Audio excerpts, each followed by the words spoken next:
Primeira coisa que eu queria dizer para você é o seguinte: esses temas indígenas e negros, movimento indígena, movimento negro, são temas extremamente relevantes não só para o período da ditadura civil-militar de 1964 a 1985, como de extrema importância para o nosso período atual.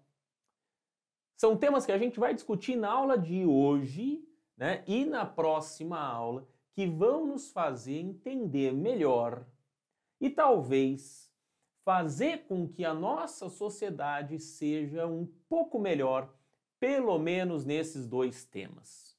Então eu vou explicar as coisas com muito cuidado, vou explicar as coisas para a gente entender. É um tema muito delicado, não é tema de ficar fazendo gracinha, não é tema de ficar fazendo piada, não é tema para a gente passar muito rápido, porque, professor, mas a aula vai ficar chata. Não, mas o problema não é a aula ficar chata. O problema é que é um tema que a gente tem que ter muito respeito, porque é um tema muito sensível. Racismo, questão indígena, a gente precisa pensar muito bem como que a gente vai tratar esse tema.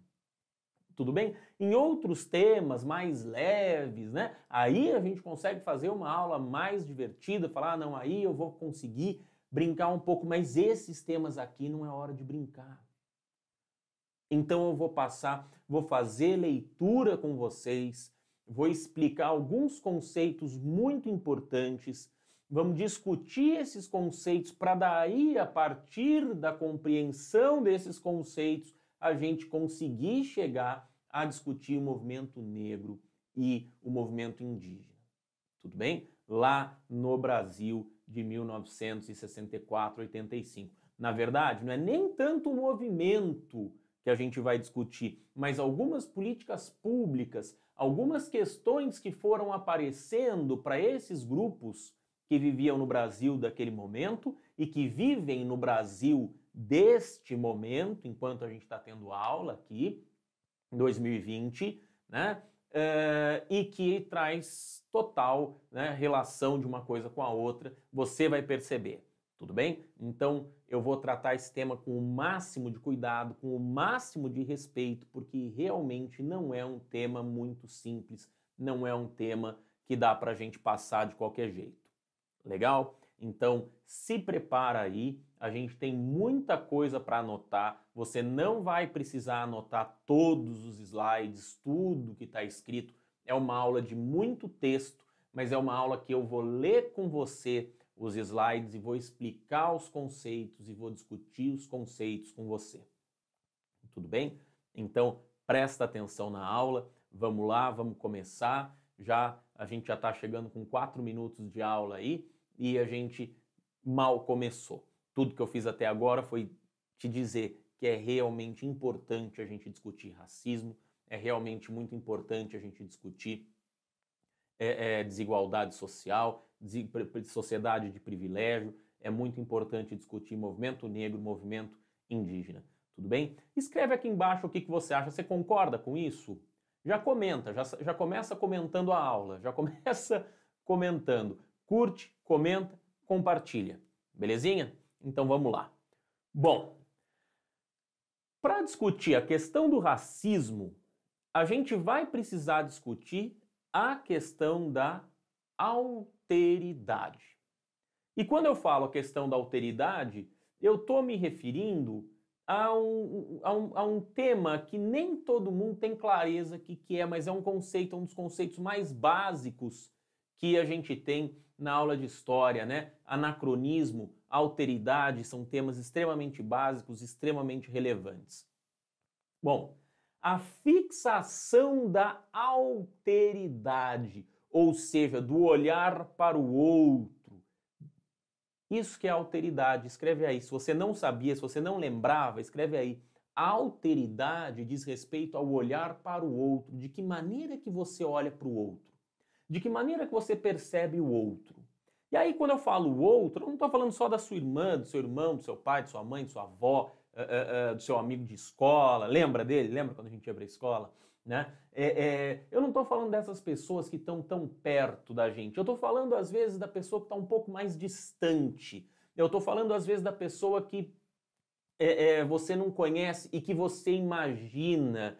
E por isso está aqui, ó, dentro do próprio imaginário, ou seja, da maneira como você imagina, das ideias que a gente tem e que nem sempre são o mundo real e que nem sempre são como é.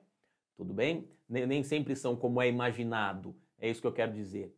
Tudo bem? Então a gente precisa olhar para esse outro, né? Ou a fixação da alteridade, ou seja, do olhar para o outro dentro do nosso próprio imaginário, tem servido tradicionalmente para criar uma forma de explicar o mundo que tem nos permitido dar significados para nós mesmos. Olha que interessante isso. Você já parou para pensar nisso daqui? A maneira como eu olho para o outro, a maneira como eu olho para o diferente, a maneira como eu olho para aquele que não sou eu, me permite pensar quem sou eu. Já reparou isso? Isso é muito interessante, né? Isso é muito interessante, porque se eu olho para o outro, como é que eu vejo o outro? A maneira como eu vejo o outro determina um pouco como eu vejo a mim mesmo. Por isso é fundamental que eu veja o outro e que eu saiba como eu estou vendo o outro. Né? Inventamos a nós mesmos como a normalidade do ser humano, reduzindo a significados muito simples e ordenados, normalmente numa escala de valores que partem de nós mesmos. Então eu estou olhando para essa realidade, né? Eu estou olhando para uma realidade que é plural, infinita, né? E estou dizendo, olha, essa realidade eu vou analisar a partir de mim e eu vou tomar a mim mesmo como o normal. Nossa, Vitor, mas o que isso tem a ver com o movimento indígena e com o movimento negro na ditadura? O que você acha que tem a ver? Tem tudo a ver. Eu já vou te mostrar, Acompanha a aula aqui, eu já vou te mostrar. Então, essa realidade que está fora de mim, essa realidade que é alheia a mim, que está externa a mim, eu olho para ela com um certo olhar e paro para pensar, para dizer o seguinte: olha, eu sou normal, você que está fora é diferente. E muitas vezes você que está fora e é diferente é ameaçador. Por que é ameaçador? Porque está trazendo uma outra cultura, está trazendo uma outra coisa, está trazendo uma outra forma de ser. E se está trazendo uma outra forma de ser, isso daqui pode fazer com que eu seja diferente, pode fazer com que eu não seja mais o que eu sou, então isso daqui é de alguma forma uma ameaça. Tudo bem? Porque eu não entendo exatamente como eu sou, não entendo exatamente como você é, então para mim eu sou normal, se é diferente, mas você eu não lido muito bem, não, porque você pode fazer alguma coisa que eu não gosto, que eu não goste. Tudo bem?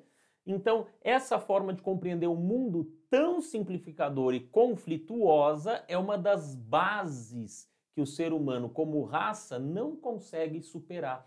Tem muita gente que não consegue superar esse olhar para o outro. Tem muita gente que não consegue olhar para o outro sem ver o outro como uma ameaça.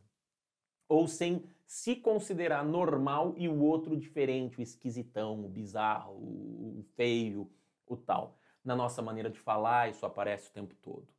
E essa maneira de ver a alteridade é a maneira etnocêntrica. O que é a maneira etnocêntrica? É a maneira que eu vejo o outro partindo de mim mesmo, julgando o outro partindo de mim mesmo. Então eu não vou olhar para o outro pensando o outro é o outro, eu sou eu e acabou, tá tudo certo, beleza, vamos embora. Não, eu vou olhar para o outro partindo de mim. Centro, etnocentrismo. Etno, da minha etnia, centrismo, né? Partindo de mim, eu sou o centro, a minha etnia é o centro. Então eu coloco a minha etnia como a melhor, como a boa, como o centro, como a referência, e o resto é o estranho, é o bizarro, é o anormal. Tudo bem? Tá me acompanhando? Então, o etnocentrismo, um mundo em que nosso próprio grupo é tomado como centro de tudo. Tá vendo a definição de etnocentrismo aqui? E no qual todos os outros são pensados e sentidos através dos nossos valores, nossos moldes, nossa definição do que é existir. Então, dentro do etnocentrismo, eu olho para o outro, considero o outro pior, ou considero o outro anormal, considero o outro inferior, considero o outro esquisitão que eu tenho que deixar para lá. Ou eu posso considerar esse outro, né, como alguém que eu tenho que dominar. Então a gente às vezes ouve esse tipo de frase, né? Como aquele mundo de doidos pode funcionar? Às vezes você vai na casa daquele seu amigo, né, que funciona meio diferente, você fala, não, como aquele mundo de doido consegue funcionar? Você fica com espanto, né? Como é que eles fazem, né? Uma curiosidade perplexa, né? Você fica bege, né? Como a turma diz, você fica surpreso, né? Eles só podem estar errados, ou tudo que eu sei está errado. Esse daqui é perigoso, porque ou ele está errado ou eu estou errado. Então, nessa visão, nessa maneira de pensar, alguém tem que estar errado. Se não sou eu, é ele. E claro que eu vou preferir que ele esteja errado. Por isso que ele é uma ameaça. Tá vendo? Essa daqui é uma dúvida ameaçadora, né? A vida dele não presta, é bárbaro, é primitivo. Então, aquele que eu não conheço, você fala, nossa, isso daí tá tudo errado, aquilo ali não parece nem gente. Essa fala reflete muitas vezes a mentalidade de um grupo de pessoas. Isso daqui é terrível de se dizer, é crime de se dizer. Né? Olhar para o outro e dizer não é nem gente, não presta, está errado, vive errado. Mas é essa a maneira etnocêntrica de perceber. Em geral, quando a gente está falando de etnocentrismo, né, eu sou o bem, eu sou o bom, eu sou o natural, eu sou o certo, eu sou o superior, eu ou a minha etnia, eu ou o meu grupo, eu ou a minha sociedade, né? Não sou só eu sozinho, né? Eu e a minha sociedade. Tá? E as outras culturas, essas daqui não fazem o menor sentido, isso daqui é antinatural, isso daqui é horrível, isso daqui não deveria acontecer. Então, na abordagem etnocêntrica, eu não consigo compreender o outro. Por quê? Porque o nós é considerado o grupo correto, o grupo verdadeiro. O grupo que traz a verdade, o grupo que vive como tem que viver. E o outro vive de uma natureza duvidosa, vive de uma natureza ruim, estranha. Tudo bem? Tá me acompanhando?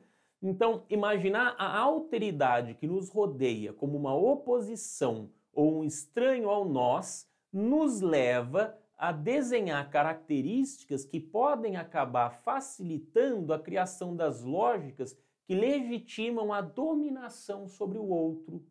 E aí, qual que é a situação? Já que você vive errado, já que você faz o que não é para ser feito, já que você não vive do jeito que tem que viver, eu vou ter que te ensinar a viver adequadamente.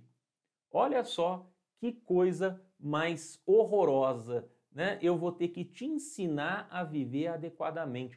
E isso é um absurdo, mas isso aqui justifica, portanto, a estratégia de dominação. Já que você não vive bem, eu vou te ensinar a viver bem. Por quê? Porque você vive errado.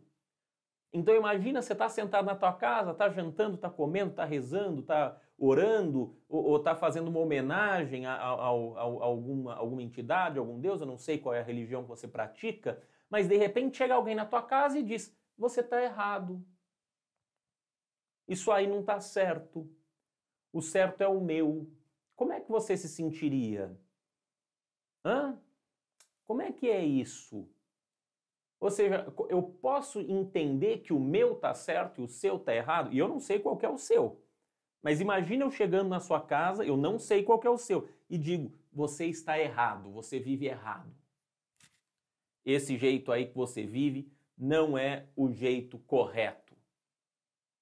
Ia ser muito estranho, né?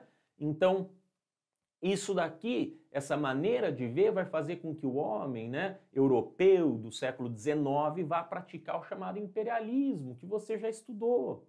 Lembra do imperialismo? Que vão sair da Europa e vão lá para a África, vão lá para a Ásia? Ou antes desse período, quando os portugueses vieram aqui para o Brasil, né, e trouxeram diversas práticas, diversos hábitos e quiseram convencer os indígenas a adotar essas práticas. Lembra? Né? Ou a relação que os portugueses vão estabelecer com as culturas africanas, que vão buscar escravizar os africanos. Então esse pensamento essa maneira de ler o mundo, essa maneira de ver o mundo, vai fazer com que os portugueses, os europeus, busquem impor as suas maneiras de viver às populações com quem eles tinham contato. Essa é um pouco a história do século XVI ao século XIX. Ou seja, eu estou falando ali entre 1501 e 1899. Ou, se você preferir, a gente pode pegar a data da descoberta da América, 1492 em diante. Né? Então, essa abordagem, ou seja, essa maneira de ser, essa maneira de ver o mundo que os europeus tinham, fez com que os europeus desenvolvessem esse olhar. Tá? E desenvolvessem esse olhar e lançassem essas práticas. Mais do que um olhar, se torna uma prática. Então, quando eu não te vejo como uma pessoa igual a mim e te vejo como uma pessoa inferior, eu justifico a mim mesmo e a você a necessidade de te tornar igual a mim. Tá bem? Então, ótimo.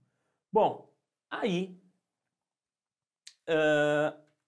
chega uma certa situação, peraí que eu pulei um, chega uma certa situação que é os portugueses tentando impor, essa situação mudou com a origem da criação do Estado-nação separados das metrópoles europeias na primeira metade do século XIX. Esses viviam uma fase de perda da referência de valores. Só que qual que é o problema? A gente falou do século XV, do século XVI. E quando eu chego no século XIX, vem a independência do Brasil, quem é o brasileiro? Quem é o brasileiro? O brasileiro é o indígena que estava aqui? Ou o brasileiro é o português que proclamou a independência do Brasil, né, Dom Pedro I? Ou o brasileiro é o negro que foi trazido para cá escravizado? Ou o brasileiro é a mistura dos três? Ou o brasileiro são todos? Quem é o brasileiro? Então, em um certo momento, no século XIX, quando toda a América Latina, mas também o Brasil, e principalmente o Brasil, vai chegar a ser um país, um Estado-nação, um país, a identidade, ou seja, quem é o brasileiro, passa a ser uma pergunta muito relevante. Porque se o brasileiro for o índio, o indígena, aí a gente tem uma situação que é a seguinte: o brasileiro é aquele povo que foi escravizado, é aquele povo que foi aculturado, é aquele povo que cresceu por 300 anos ouvindo que vivia errado. Se o brasileiro for o africano, a mesma coisa, vai ser aquele povo que foi escravizado e aquele povo que viveu 300 anos ouvindo que vivia errado.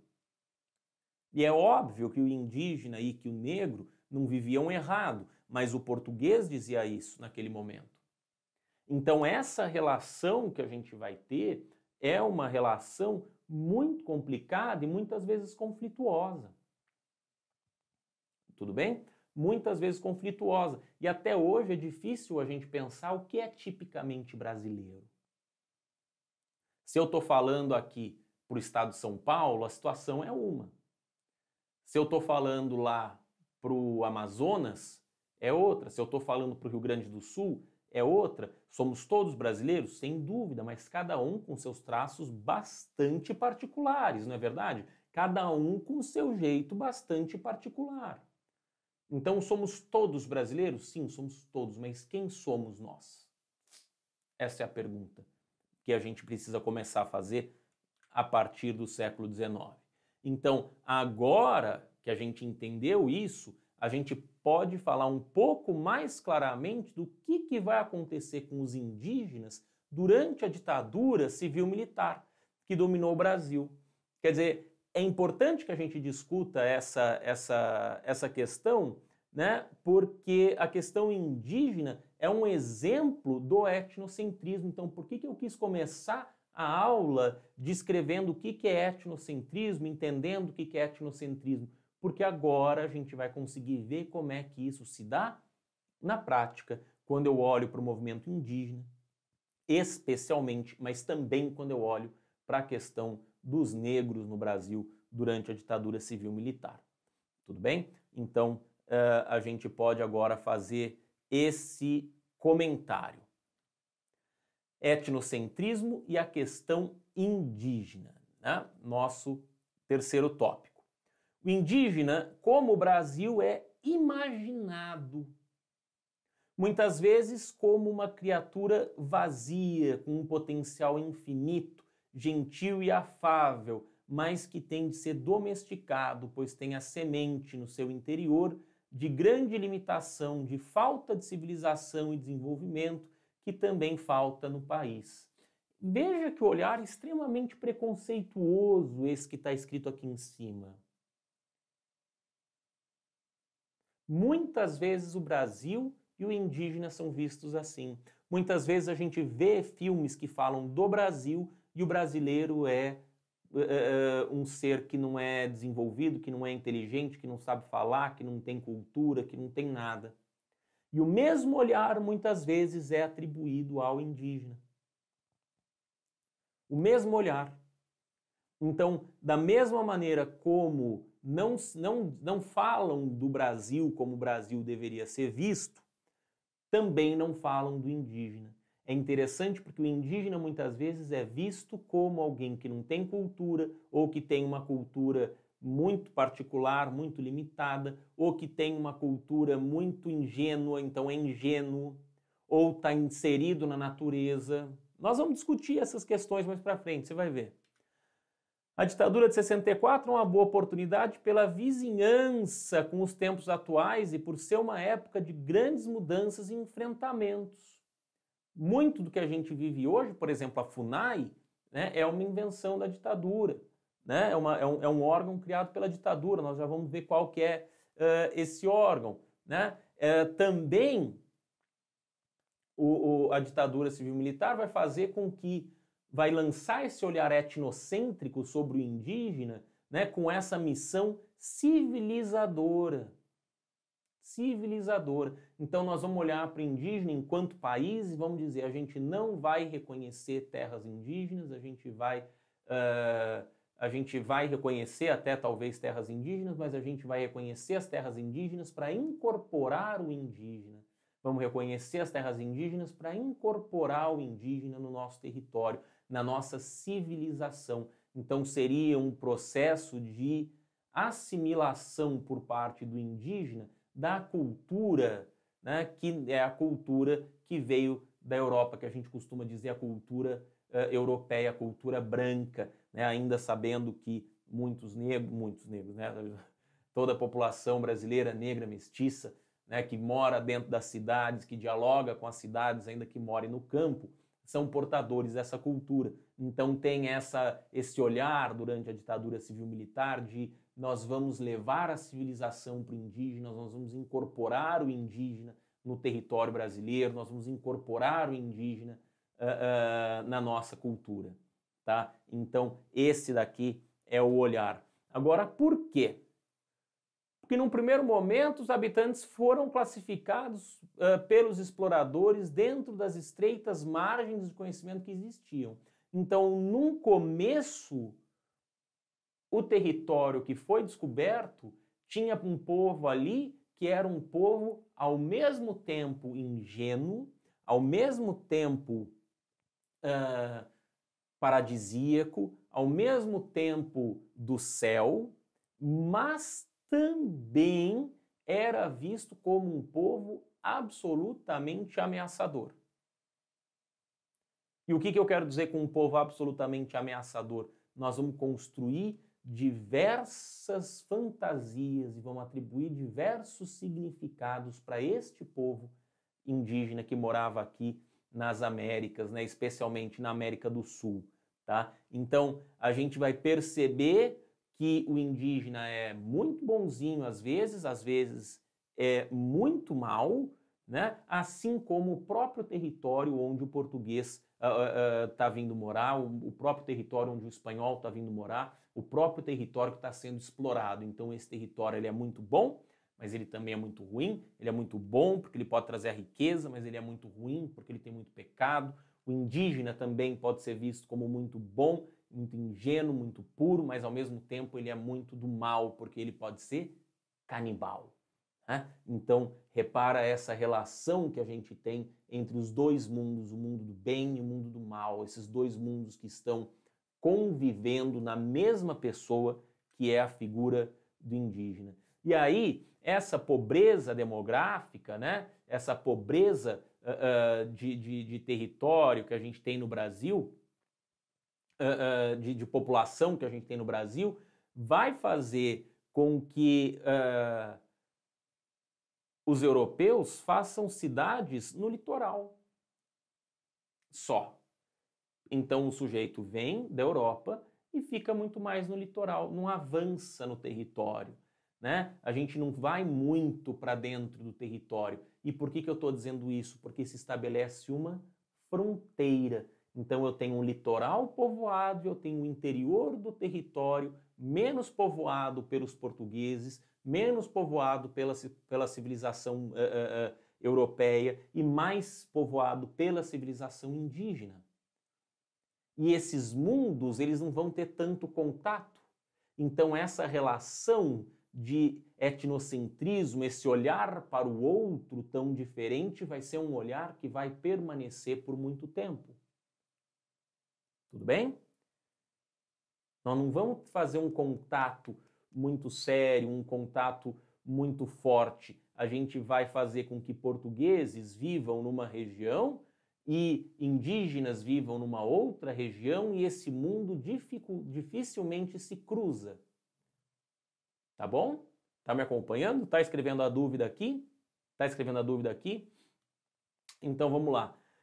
Bom, esses espaços todos, né, também são espaços que ao mesmo tempo oferecem oportunidade, ao mesmo tempo oferecem perigo, né? Então aí a gente começa a olhar para essa região, quando começa a ter política pública para ocupar o interior do território, a gente vai olhar para esse território de duas formas. A gente vai olhar para esse território como um território habitado pelo indígena, que traz muitos problemas, mas também é um território cheio de riqueza, cheio de oportunidade. E aí? Como é que vai ser a relação dessa necessidade de explorar o interior do Brasil versus a descoberta ou a redescoberta dessas civilizações indígenas que são às vezes puras, que às vezes são ameaçadoras, que são qualquer coisa, menos alguma coisa que eu realmente entenda? Como que vai ser essa relação? É aí que surge a FUNAI como um órgão indigenista oficial do Estado brasileiro. Então, quando a ditadura civil-militar brasileira, lá em 1967, diz nós precisamos explorar o território, ela vai dizer nós precisamos da FUNAI. Para que vai ser a FUNAI? Vai ser para discutir, né, para implementar políticas públicas em relação aos indígenas, criada por meio de uma lei em 5 de dezembro de 67, né, ligada ao Ministério da Justiça, é que aparece essa instituição do Estado brasileiro, tá? Essa fundação do Estado brasileiro. Qual que é a missão? Ou seja, o que a FUNAI se propõe a fazer? A FUNAI se propõe a proteger e promover os direitos dos povos indígenas do Brasil. Ponto.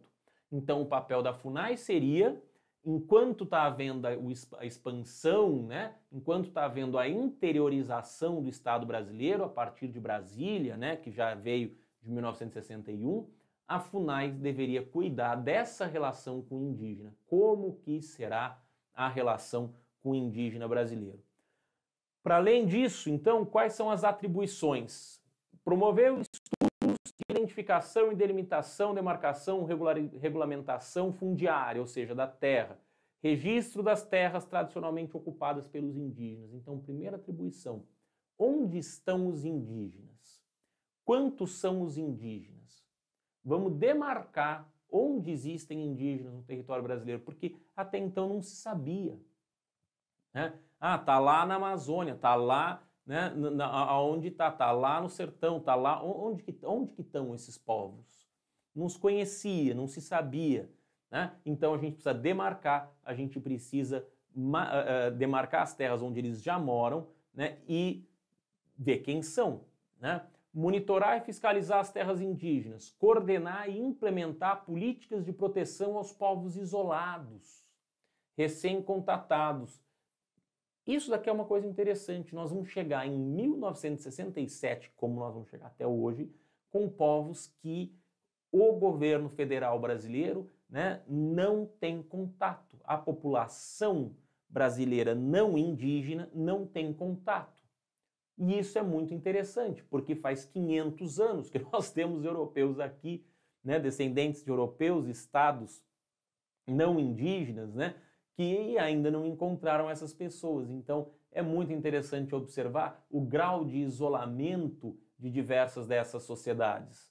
Promover políticas voltadas ao desenvolvimento sustentável das populações indígenas. Então, a gente precisa fazer com que essas civilizações se estabeleçam, permaneçam. Então, como que eu vou fazer para ter contato com uma civilização indígena e não levar doença? Como que eu vou fazer para ter contato com uma população indígena e não levar os meus costumes de forma que eles abandonem os próprios costumes?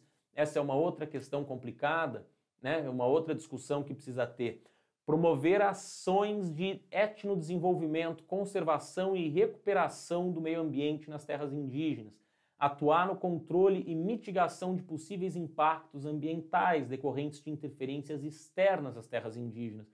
Ou seja, se eu vou fazer uma hidrelétrica, se eu vou passar um linhão de energia, né, aquela linha de energia, de transmissão de energia, como é que eu faço para isso daqui não atrapalhar essa população indígena?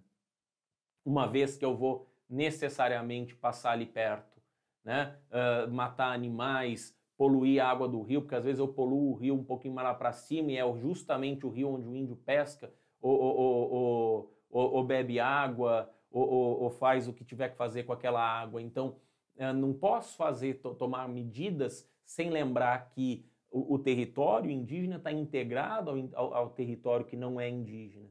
Então, a gente precisa ter esse respeito, né? Ter essa atenção. Estabelecer a articulação interinstitucional voltada à garantia do acesso diferenciado aos direitos sociais e à cidadania aos povos indígenas, por meio do monitoramento das políticas voltadas à seguridade social e educação escolar indígena. Como que é a educação indígena? Será que o indígena aprende como você? Será que ele gostaria disso? Se eu tenho povos que não falam o português porque estão muito isolados, né, não têm interesse em se integrar, eu vou ensinar para ele da mesma maneira como eu ensino para você? Você já parou para pensar o que estuda, o que significa uma escola para um indígena? Como que é? Alguns, sem dúvida, estudam na escola dos não indígenas, né? Mas como é que é a forma de aprender? Será que um indígena tem escola, como a gente conhece? Com carteira, com lousa, com professor? Como será? Né? Como será? É diferente. É diferente. Lembra que tinha sinal? Será que tem sinal na escola indígena? Bom, para além da FUNAI, aparece em 1973 o Estatuto do Índio. O Estatuto do Índio estabelece o objetivo de integrar a sociedade brasileira, assimilando-os de forma harmoniosa e progressiva. Opa!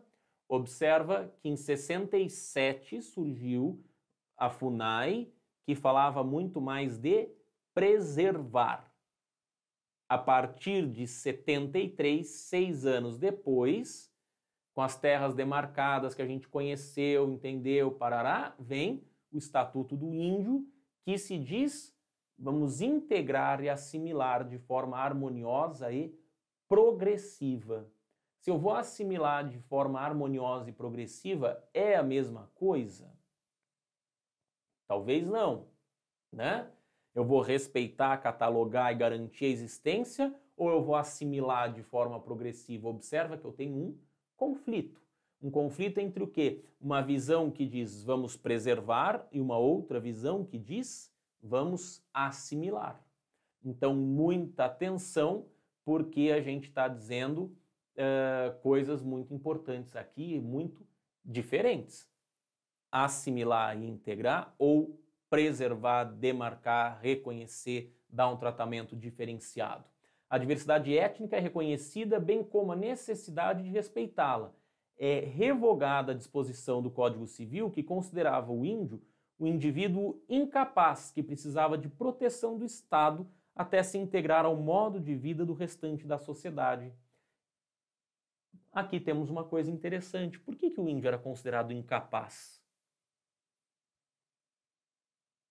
Interessante isso, porque eu estou dando um tratamento para a comunidade indígena diferente. Mas incapaz? Incapaz do quê? O que quer dizer esse incapaz? Olha o olhar etnocêntrico aqui. Agora, por um lado, a gente vai dizer, não, ele é capaz. Agora, por outro lado, a gente vai tirar a proteção. E se eu tiro a proteção, não porque precise de proteção, porque é fraco, mas eu não estou mais protegendo necessariamente a sua cultura. Eu não estou mais necessariamente protegendo o seu território. E isso é muito difícil, isso é muito complicado.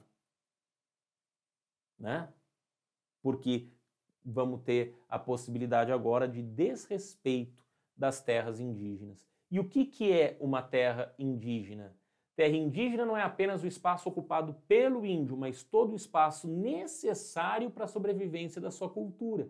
É aquilo que eu estava dizendo, né? Você precisa ter uma quantidade de rios, uma quantidade de terras, né? Você precisa ter uma quantidade de recursos ali. Então não adianta você dar um pedaço de terra onde fica a aldeia, né? E aí você mata o rio lá em cima, represa o rio numa hidrelétrica, ou despeja esgoto num determinado rio, ou desmata a floresta e acaba com o ecossistema. Então é preciso, portanto, né, levar em conta todo o território utilizado pelo indígena para sobreviver e manter as suas crenças. Observa que às vezes a gente usa indígena, às vezes a gente usa índio. Tem pesquisadores, tem historiadores, tem antropólogos que preferem indígena e tem pesquisadores e antropólogos que preferem o índio, tá? Então no seu livro pode aparecer das duas formas, tá? Não se assuste com isso. Bom, mas temos uma outra discussão que é consequência desse olhar do índio, né, do olhar para o índio como o índio sendo incapaz, como o índio sendo estranho, como o índio sendo inferior, né, ou indígena, incapaz, estranho e inferior. Como será este indígena? Bom, a gente está chegando no final da nossa aula, nós vamos continuar com esse tema na próxima. Então, fique muito atento. Já percebeu a quantidade de vezes que eu estou falando do olhar para o outro, do respeito para o outro? Como é que é isso nos dias de hoje? Como é que é esse olhar para indígenas e para negros nos dias de hoje? Tem alguma continuidade ao longo da história ou mudou completamente? Comenta aqui embaixo, por favor. Faça esse comentário. Vamos fazer essa reflexão que é muito importante, tá? Eu continuo na próxima aula a discutir esse tema. Até mais!